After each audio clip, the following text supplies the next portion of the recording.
share his screen and please start the lecture. Thank you. Over to you, Professor Manoj Thakur.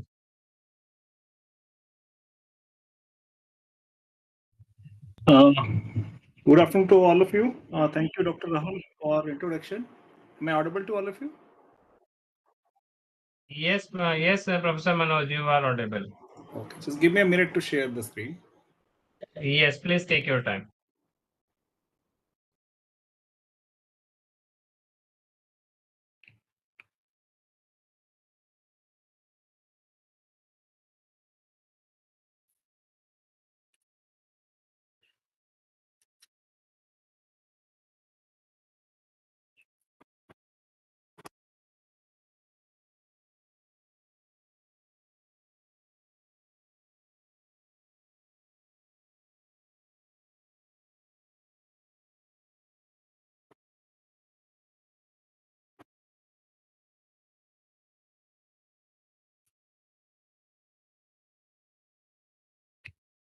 I hope you can see the screen now. Yes, your screen is visible now.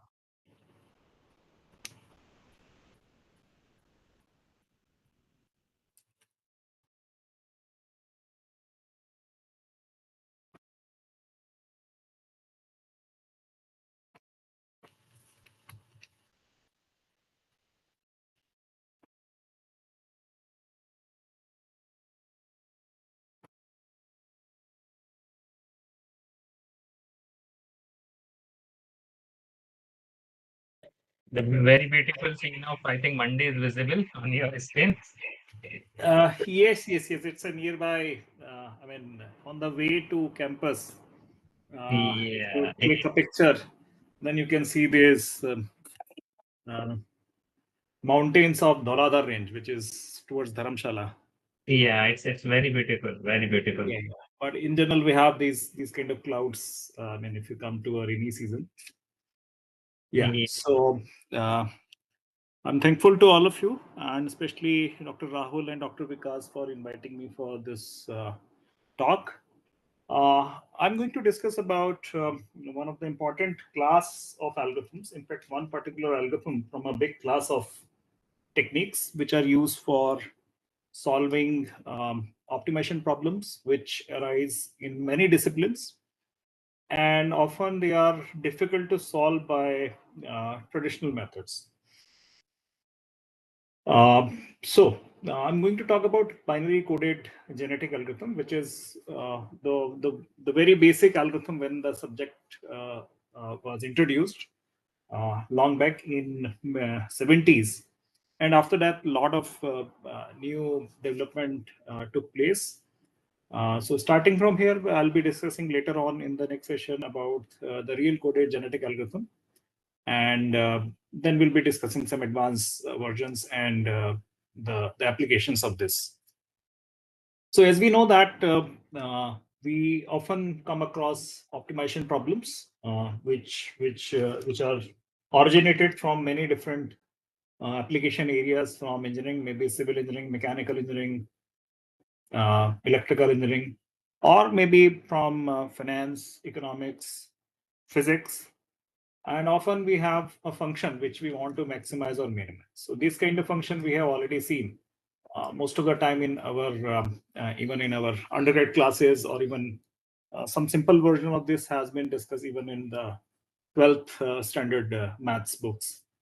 Now, what is different here is that we know that traditionally we use classical methods. Most of the methods which are based on properties like continuity, differentiability, second order differentiability, and then continuity of derivatives and all.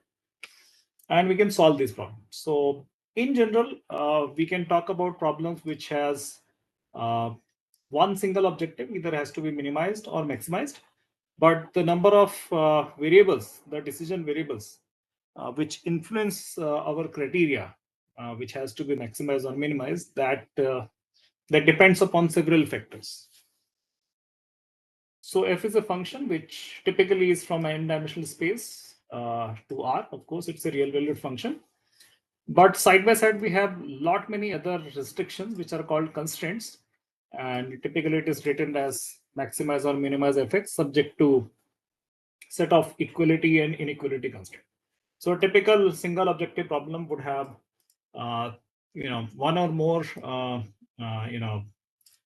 inequality constraints, and I'm not writing it exclusively for less than equal to type, but without loss of generality you can multiply both the ends by -1, so that very well covers the less than equal to part also.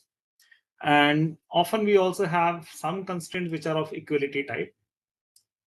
And of course, because most of the problem come from some real scenarios, so the variable would be bounded, right? So each variable has some lower bound and upper bound. So this is the typical formulation of a single objective constraint optimization problem. Now, it may have only one variable. It may have maybe only inequality constraint, only equality constraint, or maybe only the last set of constraints, which often are called the box constraints, right?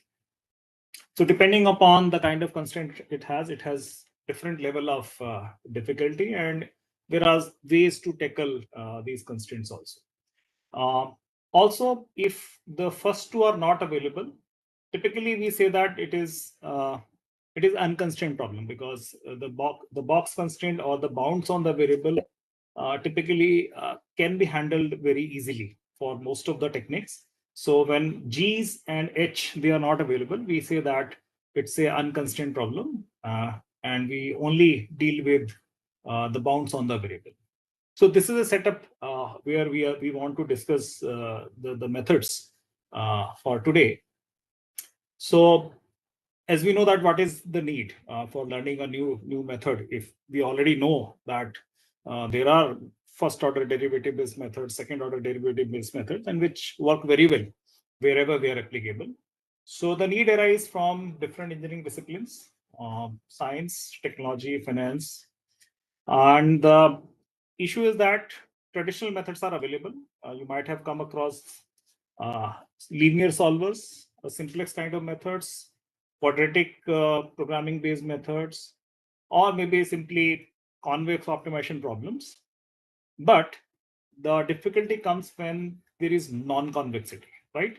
And not only non-convexity, the even more difficult part is the disconnectedness of the region, right?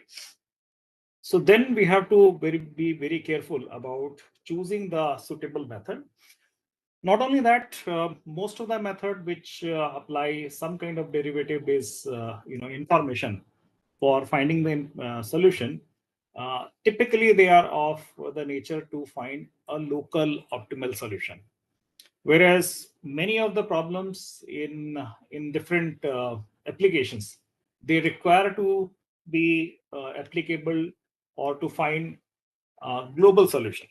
And of course, when we are talking about numerical techniques, we know that whatever method we apply, the solution is going to be an approximate solution. But nonetheless, there is a big demand to find out the best solution. That means the near global optimal solution. And that is where the method like genetic algorithm or any kind of population-based heuristic method comes in picture. So there is a big class of methods which actually try to tackle these problems. And a lot of work has been done in last 60 or 70 odd years to develop the methods, not only for the single objective, but also for the problem having more than one objective also. So I could show you the difficulty which most of the classical method face. So this is a standard test problem, which is called restringent function. And you can see that this function has many maxima or minima. I plotted this for only two variable. And you can see that when we plot this function for two variable in a small range, we come across with several maxima and minima. So now, of course, you can apply, because this is a well-behaving function. It is quadratic combination of quadratic surface and superimposed by cosine function. So differentiability, continuity, all those good properties are available here. But if you apply for a simple technique, then what is going to happen that the method, because they start with the initial guess, they are going to converge to a local solution. Whereas in this case, I'm interested in the global solution. And the global solution, because it's a test problem, we know that Origin is the global solution. That means the best value or minima of this function is at origin and the minimum value is 0. But if we apply a classical method which uses derivative information, Newton's kind of method or any other method, it will find it difficult to reach out this particular part because it will stuck in several, the nearest local optimal solution. So multimodality actually is problematic if you're looking for a global solution. That's the crux of this function. So you can see the contour plots, and this is the heat map. The blue, dark blue, basically mentions or the region. It mentions the region where the objective function values are on the lower end, and of course, red region is where the objective function values are on the higher end. And we can see that the true optima is roughly here. And to reach out here, by jumping all these local values of convergence, you can see for two by two variable problem is difficult. Now, as I said that multimodality is an issue, but that's not the case. Even there may be functions which are having only one minima, or maybe not having so many local minima. They also may have difficulty in solving. So this is another problem which is called Rosenbrock problem. Again, it's a scalable problem like the previous one. We can increase the number of variables, but we can show only graph for two variables. I've plotted it for two variables. And the range of x1 and x2 in this case is -30 to 30. Again, because it's a test problem, so we know the actual solution. So origin is the actual solution, the minimum value, and objective function is 0 at this origin. Now, if we try to plot the contour surface for this function, it behaves like a unimodal problem, at least in 2D, right? We can see that this region near the origin is almost flat. That means the gradient or the slope of the function is almost flat. So if you even apply a derivative-based method, the convergence is going to be very, very slow, and reaching origin, which is the global minima for this problem, would be difficult. So in conclusion, we can say that there are functions where even unimodality could be difficult to achieve, though the function has all the good properties with it, continuity, differentiability, second order differentiability, and all. Right? But yet it is a difficult problem as far as finding global minima is concerned. Now, similarly, there is another class of problem because I've shown you the general optimization problem. So let's say this is our objective function surface, and you can see the contour plots in green and orange and blue color. Again, the same heat map is there. The blue region is the one where the function is at almost its lower values. And let's say we have another constraint which is given in terms of this surface, right? So as we know that if we put a constraint, it is going to reduce the region where we want to find out the maximum or minimum value for the function. And so let's see that what is the meaning of applying this constraint. So when we apply this constraint, that means we are basically taking an intersection of the two, and let's say we are trying to find out the value of this function in this region only, right? Now you can see that first of all, unlike linear optimization problem where the solution actually lies on one of the corner point, that's not the case in general with the nonlinear optimization problem. That means your solution is in between somewhere most of the time.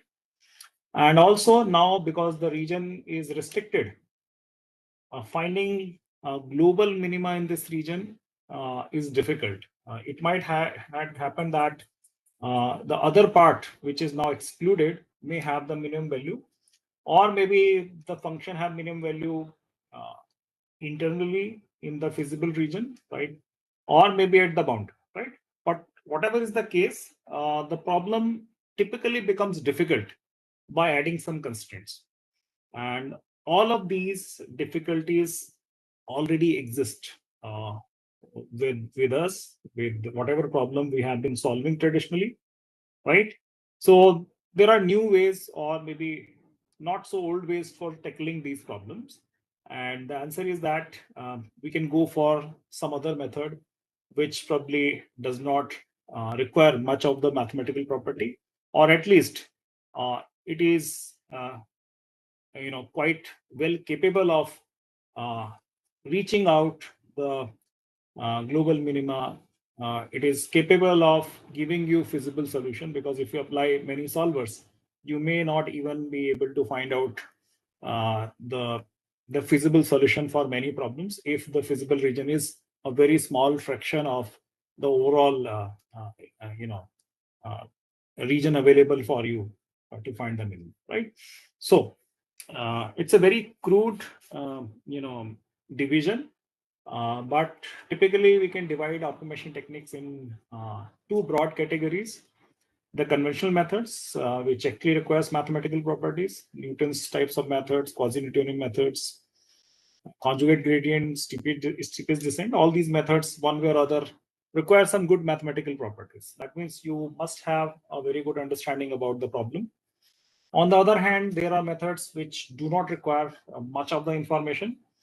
Um, uh, these are typically called nature-inspired techniques or nature-inspired algorithms. So GA is one of them, and the first three, they actually fall in the broad category, even among the nature-inspired algorithm, which is called the evolutionary algorithms. Right? They are based on the principle of evolution. Then there are bunch of methods which are like PSO, ABC, right, which are based on some other behavior. They try to mimic the nature, right, and also differential evolution. So, and this is not an exhaustive list. Nowadays, there are several different methods which even mimic the physics, maybe the functioning of different species, right? Some of them are based on the approach of competitiveness among the solutions. Some of them are on cooperative behavior, right, like PSO. So this is the broad category, and today I'm going to discuss only about the genetic algorithm, and that too in the binary settings.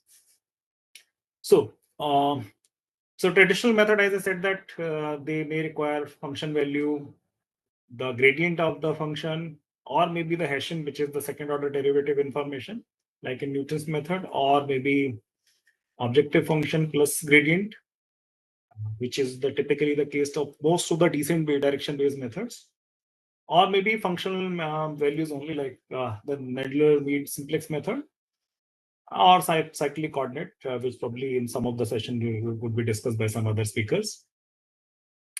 Now, coming back to the GA, so GA were formally introduced in mid-70s by John Holland at University of Michigan. And so what GA is, basically these are a class of probabilistic optimization techniques. Means that unlike most of the traditional methods, these algorithms, if you start with different initial guess, you are going to reach at if everything goes well, to an approximate equally good solution, right? So you're in all probability, you're not going to get the same solution all the times. Now, the basic fundamental principle behind GA is the principle of natural selection and genetic inheritance, given by Charles Darwin. And what it's basically uses is that we understand that in nature, there is a competition among individuals because the resources are limited. And when the resources are limited, there is a competition, and the fit individual, they dominate the weaker ones, right? That is nature. And what we are trying to do in this class of algorithms, try to mimic it as an algorithm to find out the optimal value for a given automation problem, right? So that's the fundamental principle which governs the genetic algorithm. Now, so what is the difference between a GA kind of method, a population-based heuristic method, versus a traditional method? So typically the traditional method, you can say that they are point-based methods, means that you have a solution And using this solution, you try to improve this solution, right? Like xk plus 1 is some function of xk, right? Previous iteration, right? And so it is an incremental approach where you cannot jump to the next solution before finding the next solution, right? And you work only with one solution. Whereas in GA and population-based heuristics, we actually work with several solutions. So each star here is a solution. Several such solutions are produced, and they all are improved simultaneously, right? And secondly, to check the goodness of these solutions, or as I said, that fitness of these solutions, we actually map our objective function into some other function. For example, let's say I can take minus of fx, minus of the objective function value. That means if the problem is minimization, minus fx is maximize, right? It becomes a maximization problem. Then a better capital F, which is a fitness function, gives me a lower value of the objective function. Or I can go with the inverse of the function, 1 upon 1 plus fx, provided this is well defined. That means fx is not equal to -1 for any one of the solution. Similarly, different kind of mapping can exist. The only thumb rule is that whenever we map fx, the objective function, we should keep in mind that this mapping should be a monotonic mapping. That means it should be unidirectional. If function is increasing with increase in x, it should happen, or if it is decreasing, it should keep on decreasing. It should not be, I cannot have a sine of fx as the fitness function because it's a oscillating function, right? So how does a GA work? So this is a typical GA cycle. As I said that we begin with a bunch of solutions, which is called population. In fact, in the very beginning, it is called the initial population, right? We start with several solutions, and what we do, we apply a kind of filter, which is called selection. What is the meaning of filter? Means that based on our fitness, which we had defined in the last slide, one of these functions, we actually rank them, right? We basically apply some kind of filter or selection criteria. And after applying this filter, because let's say this population is of size small n, or let's say capital N, we keep this population after filtration also capital N. But the difference between this one and this one is that because we have selected good solutions from here, applying the filtration criteria, so some of the not so good solutions might have been rejected. And because I have to keep the population size same, so what I'll be doing, I'll be keeping multiple copies of good solutions over here. So for example, let's say there are 100 solutions, and a typical selection has removed 30, right? 30 solutions are removed, which were not of good quality. So we are remaining with 70 unique solutions over here. And now what I'll do, I'll make it 100 by adding copies of some solutions. I'll be adding 30 copies of different solutions so that the total population size remain constant. Now, this is not, I'm discussing about the very first version of this algorithm. Several different variants are available. It's not at all necessary that both the population should have the same population size. It may vary. There are different mechanisms that people have tried. But just to give you an idea, in this case, we are keeping the population size same. And this is actually called the mating pool. Now what we do, we pick up solutions from here, because the whole idea is that given good solutions, we should produce new solutions, right? So now these bunch of solutions, they are called parents. And using these parents, we'll try to produce offsprings, right? And so how does it happen? We apply two of the biological functions. One is called crossover and another is called mutation. What crossover does, it basically picks two or more than two solutions to produce one or more than one solution, right? Several different versions of this crossover algorithm exist.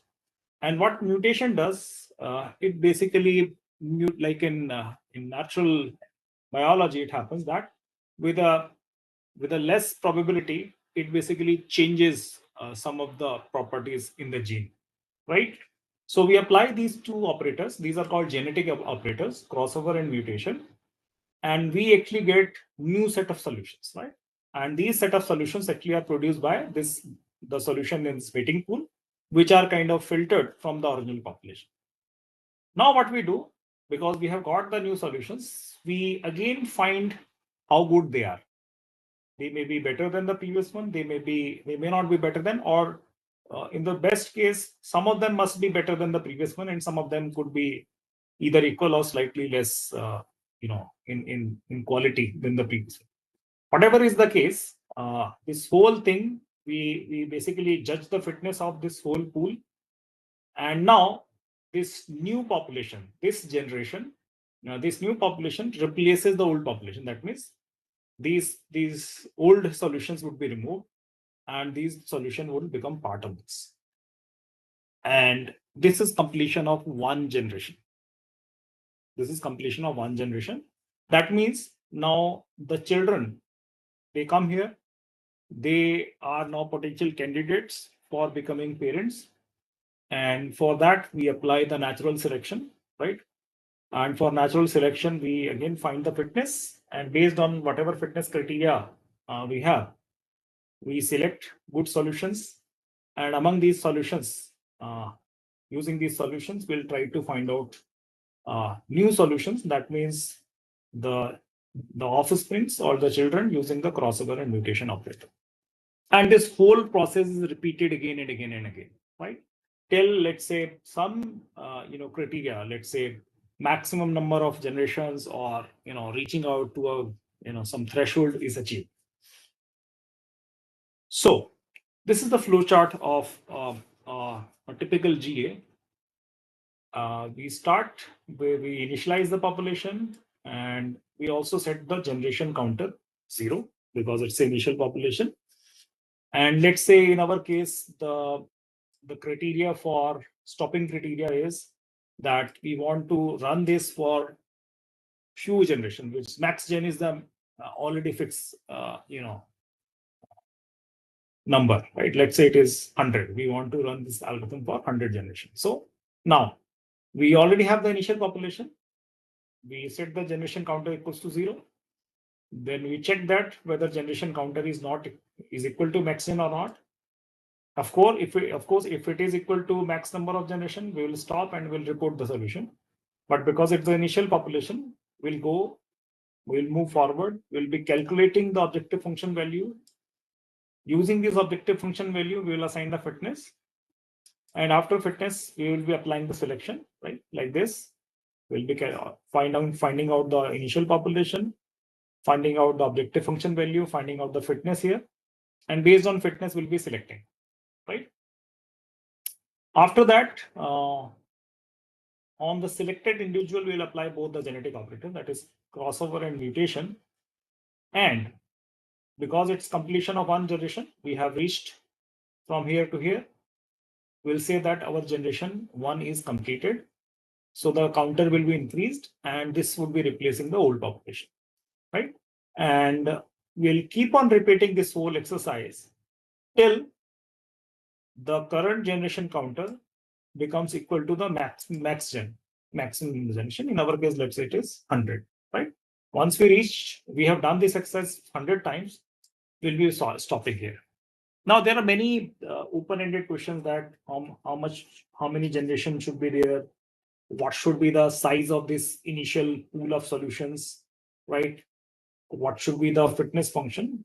So there are some thumb rules. There are some standard practices in literature from where we can start.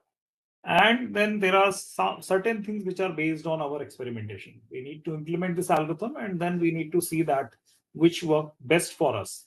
None of these algorithm is going to give you a solution for any arbitrary problem, right? We have to go for certain iterations to see that, to tweak or to fine tune our parameters. So hyperparameter tuning, of course, it's a big question, but one has to do it, right? So the encoding I'm going to discuss, because I said that I'm going to discuss about binary coded. So this binary coded genetic algorithm has background in binary representation of the numbers. Although there are other representation also exist like gray coding, but that I'm not going to discuss. So I believe that most of you or all of you would be aware of that. Given a number, an integer, we can always find out a binary string, a string of 0 and 1s, which actually represent this number in the binary settings, right? So that is what we are going to use for a typical variable xi. I know that it has some lower bound ai and an upper bound bi. So what I'll be doing, I'll be finding a value between this interval ai to bi for all variables. Let's say I have 4 variables, or let's say 2 variables, x1 and x2, and x1 lies between, let's say, 0 to 1, and x2 lies between 2 to 3. So both x1 and x2, I'll be finding a solution in this interval, right? And how it is done? It is actually done random. But I'm not going to find out a floating point value directly. What I'll be doing, because I'm dealing with binary genetic algorithm, I'll be finding a binary equivalent to that solution, right? And after finding the binary solution, I'll be mapping it to the real number, which will be lying in this. So how it is done? First of all, we need to decide that what is the size of that string, which is called the representation, right? So to have a binary representation, I have to decide that how many bits I need to represent each variable x1 and x2. So you can have, let's say, 10-bit string for both of them. It has some implication both computationally as well as on the solution quality. Let's say variable x1 can be represented as the string of 0, 1, whose length is 10, so as variable x2. And the way it is mapped, it is very clear that you know that how we map binary to numeric, or numeric to binary, right? Once we have done that, then the question comes to map this, because binary numbers, we know that starting from 0, depending upon what is the string size, it could be a very large value. So what we need to do, we need to map it in our range. So the formula what we use for mapping into our range of variables, this is the formula, right? So you can see that given the lower bound for variable xi as ai and bi, I can always, and given the string length li, I can always map this binary string of length li into a real number which lies between ai and bi, right, in the interval ai and bi. And so this scheme would be used this scaling factor would be used to map the solutions into the string. And after doing that, we will be applying all our techniques, right? So the first step is to identify our solution, potential solution, into the binary space rather than in the real space, right? And we have to do this exercise for all the variables, and with typically initially with the same string size, right? But for different problems, you can have different string size also. For example, if there is a more sensitivity of one parameter, let's say x1, then you may go for larger string size versus a variable, let's say x2, which is less sensitive. For example, variable 1 represent the angle, right? And variable 2 represent the length in kilometers. So obviously the angle is, the range is, if it is in degree, it is 0 to 360, whereas range could be anything from 0 to few hundred kilometers, right? So, and if you're not very particular about the sensitivity of the length, you may choose a smaller bit length for x2. Whereas if you're very particular about, for example, let's say we are talking about a projectile motion. So the angle, a few degree angle change could be a turning point in whatever analysis you are doing. So maybe you will be more sensitive towards choosing precision about the variable x1, which represent the angle, right? So that is how we take a call. But the problem I'm going to discuss today, we'll keep it same. But that's why I've given it li, not l. If it is fixed, you can keep it l. And so this is the scaling factor, which will be used to map your string into AI to BI. So how would we be doing that? We just write now using this row. We write AI plus row times BI minus AI, right? So because this value is going to be between 0 and 1, and that's going to give us the variable value between AI and BI. So once this is done, we'll be going towards the selection. And there are many different ways of selection which are defined, right?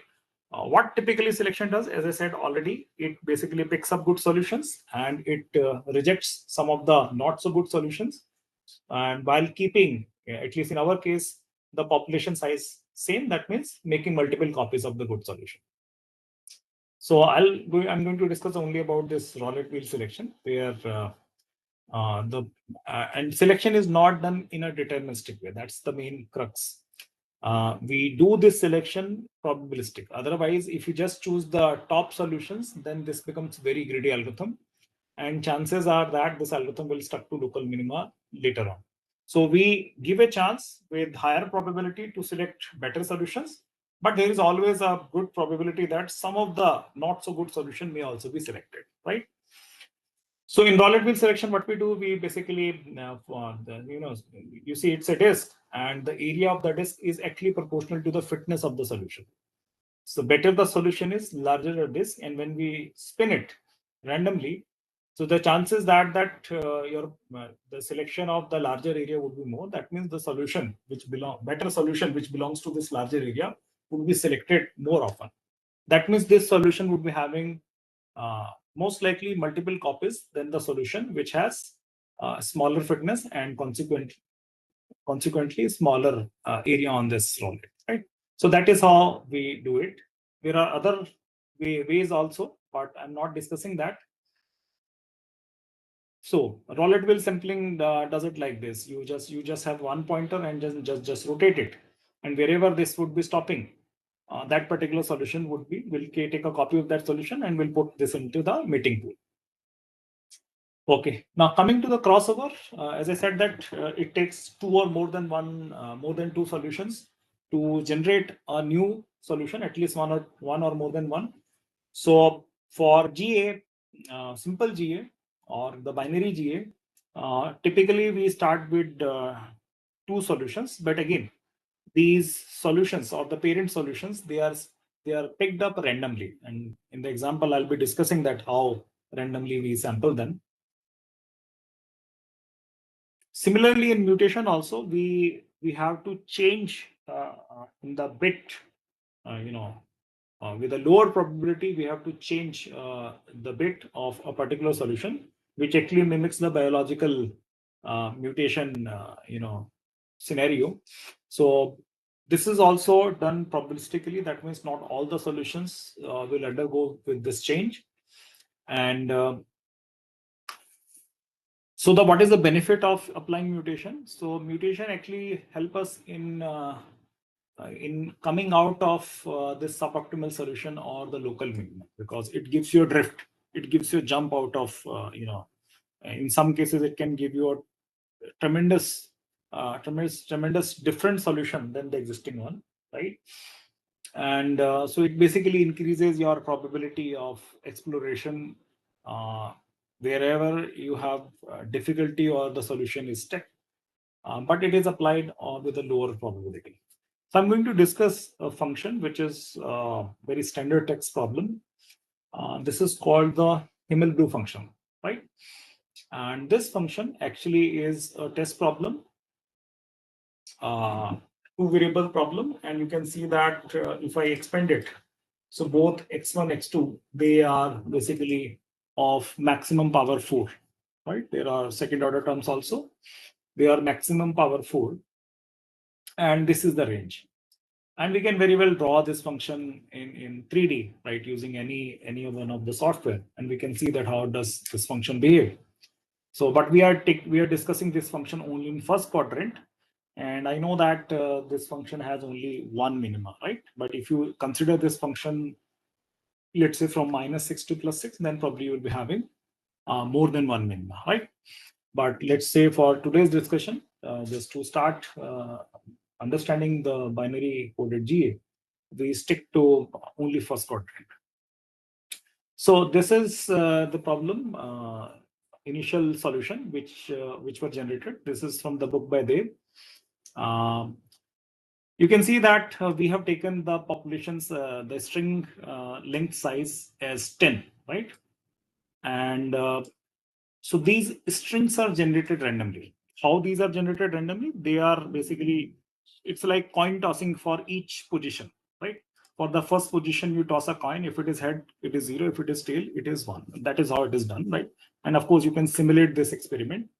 So total number of zeros and total number of ones in the entire population, if you see, that would be approximately equal, right?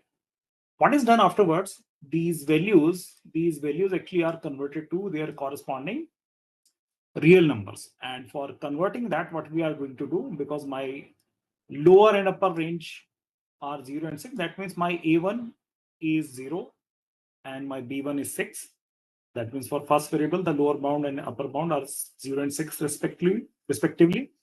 Similarly, for the second problem, also my upper and lower bound are lower and upper bound are 0 and 6 respectively. That means my A2 is 0 and my B2 is 6.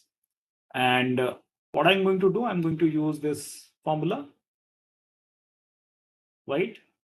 The scaling factor over here to map those strings into their equivalent decimal values in the interval 0 to 6. So this is being done for all the strings, right? This is being done for all the strings. And once we get this x1, x2 value, I know that all of them are going to be between 0 and 6, right?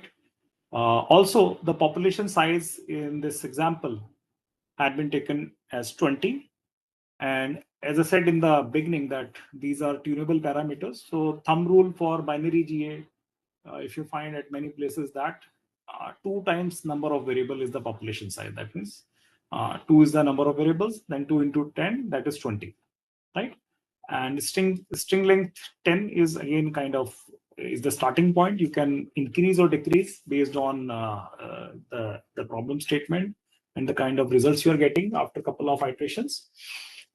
So what we do, we find out these two values and then we find the objective function value. That means given x1 and x2 here, I put x1, x2 value here. I can very well find what is the fx1, x2, right? And once we have find fx1, x2, we can find what is capital F, the fitness, right? And in this case, we are using fitness function as 1 upon 1 plus fx, right? So these things are rapidly available. Once you generate the random solution, the entire population of x1 and x2, converting all of them to their decimal equivalent, then using those x1, x2, finding out the objective function fx, and then mapping this small fx, the objective function, to the fitness function capital Fx with the formula, with the relationship 1 upon 1 plus fx. So once this is done, now we can think of applying our selection and then, of course, crossover and mutation. So this is the fitness function value 1 upon 1 plus fx. And what is done now for each one of the solution, this is we get the sum of this capital Fx column, and each one of them is divided by that.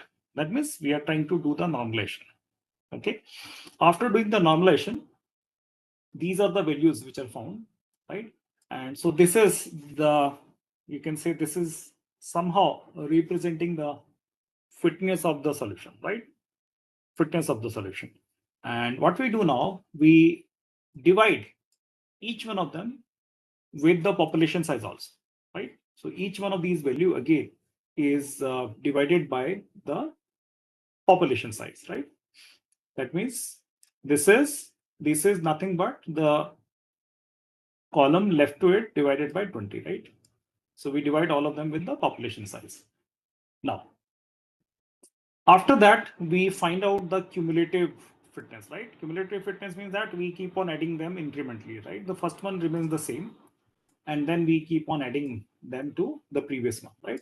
And in the end, we'll be getting exactly equal to 1. So this is kind of, you can say that we have find the we have somehow mapped this into the probability distribution. Okay. And now the spinning of the wheel starts, right? So what we do now, we randomly generate some number between 0 and 1, right? And for that, a lot of functions are available in standard solvers. We generate these functions, and based on these function values, we try to see that where the which particular solution should be selected. So because we know that this whole value basically is mapping your wallet wheel, so we'll try to see that where this 0.472 is lying. And you see that 0.472 lies between these two, right? Between these two values. So with this, we say that, okay, this basically represents solution number 10. Okay. So we select solution number 10 in the E column. We again spin. Now the random value comes out to 0.108. And you can see that 0.108 is between 2 and 3. Right. So that means now this is indicating to select solution number 3. Keep on spinning it 20 times. And let's say here we get 0.817, and we see that there is 0.817. 0.817 is between this and this. And this indicates that select solution number 17, right? Now what you do, you can count for each of the solutions. So if we scan through this column, we see that how many times 1 appears, how many times solution number 2 appears, how many times solution number 3 appears, and so on. And you can see that solution number 1 is nowhere there, right? The count is 0. Solution number 2 actually is appearing, I think, only once. Yes, and so on. So you can count, and you see that some of the solutions have 0 counts. They have not been selected. Some of the solutions have been 0, 1. Some of the solutions have 2 copies in this mating pool, and some of the solutions have 3 copies, right? And because it is done in probabilistic manner, it may have happened that some of the good solutions still we have to draw, and some of the not so good solutions are part of this. But in totality, on an average, it is selecting better solutions from the initial population. And so we have just generated the new mating pool with some of the entries repeated and some of the entries completely deleted. After that, we try to apply this crossover and mutation. And so to apply crossover and mutation, what we do, we can select any 2 pairs, right? For simplicity, I'm taking 1 and 2, 3 and 4, just like it is given in the source. And what we do now, mutation crossover is applied probabilistically. Means, first of all, you have to have some probability of applying crossover, right? That probability typically is high, maybe 0.6, 0.7, 0.8, 0.9. It is on the higher end. Whereas for mutation, the probability is on the lower end, maybe 0.1, 0.05, 0.005, or 0.001, right? So now what we do, first of all, check that whether these parent solution are going to give us a new solution or not, right? And once it is decided, you have to select a position, and which is basically the position in this entire string. So what we are doing, we are treating this complete solution x1 and x2. So total string size is now 20. And in the 20 length, we are picking up a position. And for crossover, what we do, we just flip the thing. So for example, after 9th position, which is here, it is going to flip the 2 solutions, right? So we got a new solution, and this is done for all the pairs. You check whether there is a possibility of crossover or not. And if yes, then you find out the position of crossover. So this is called the single point crossover. There are multiple versions of this. And then there are some pairs where the probability of crossover is not met, and that means no crossover takes place. So these are copied as it is in the new population, right? That means the parents are directly copied in the new population. And this is the way we proceed. That means there is 1 pair, 2 pair, and 3 pair. They are as it is copied, whereas the other 7 pairs, they have given us different solutions. Now, after getting this population of children's, we apply mutation, right? This is applied with a very low probability. So what we go to every position, we flip a coin with a lower, it's a bias coin, obviously. With a very low probability, we change the bit. That means if it is 1, we make it 0. And if it is 0, it is 1, right? So for example, this fourth from the left, it was actually 0. It has been made 1, right? And do it for the entire string, all the new population, the children population, wherever it is done. So in totality now from this, we get population after applying in crossover and mutation. Again, we convert all of them to their binary in their decimal equivalent. That means we map them into the range 0 to 6. We find out what is objective function value. And of course, then we find out what is fitness value. And that basically leads us to completion of one generation. Now this offspring population is going to replace the parent population, and we'll keep on repeating whatever we have started in the beginning, right? And eventually we try to see that what happens. So for Himmelblue function, if I can show you, so this was the initial distribution of the solutions, right? And these are the contour plot. That means this actually, that actual solution is roughly around here. It is x1 equals to 2 and x2 equals to 3. Sorry, x1 equals to 3 and x2 equals to 2. And initially solutions are well distributed. Some of them have very high value. That means not so good. Some of the solutions are at the lower end.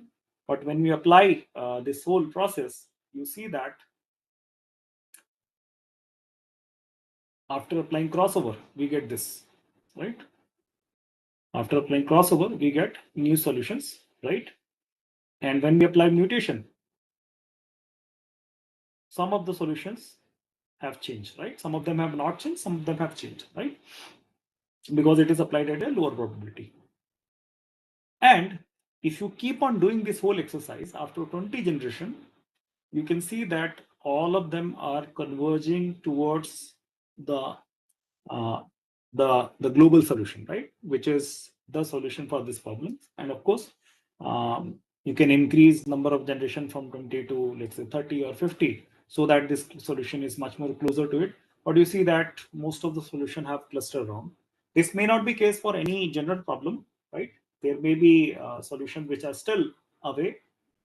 This is happening in this case because it's a unimodal function. There is only one global minima, but some of the solution must definitely should be able to reach the global value of convergence. That is the whole idea about this problem.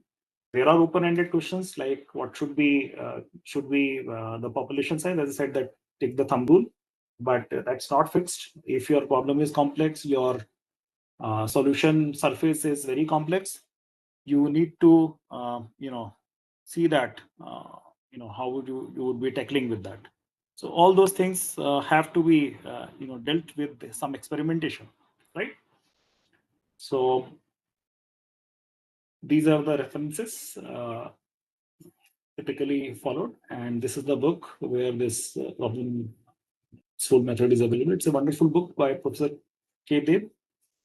Anybody who's interested in this is most welcome to go through with these references. There are many other references. There is another book on multi-effective, and there are some other books on the theoretical aspects also, right?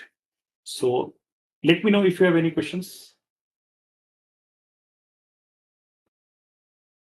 Thank you, Professor Manoj, for a very informative and very wonderful lecture. Participants, if you have any question, you can write in the chat window.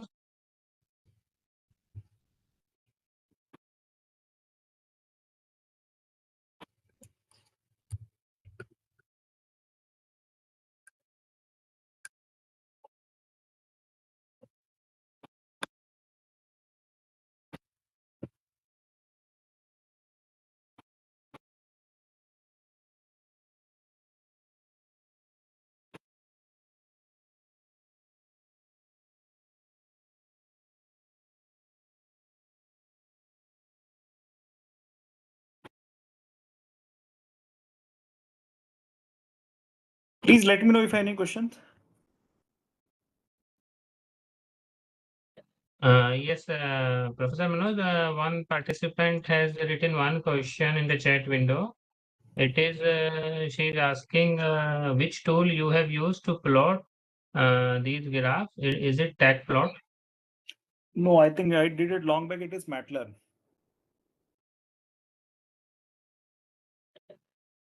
But you can Okay. definitely do it in Python or maybe in other tools. There are many tools available, or even in R. That's very much possible to plot these contour plots.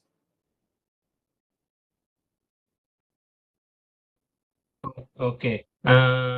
So if there is no other question, let us again thank to our speaker, Professor Manoj Thakur. And Professor Manoj, I have one request to you.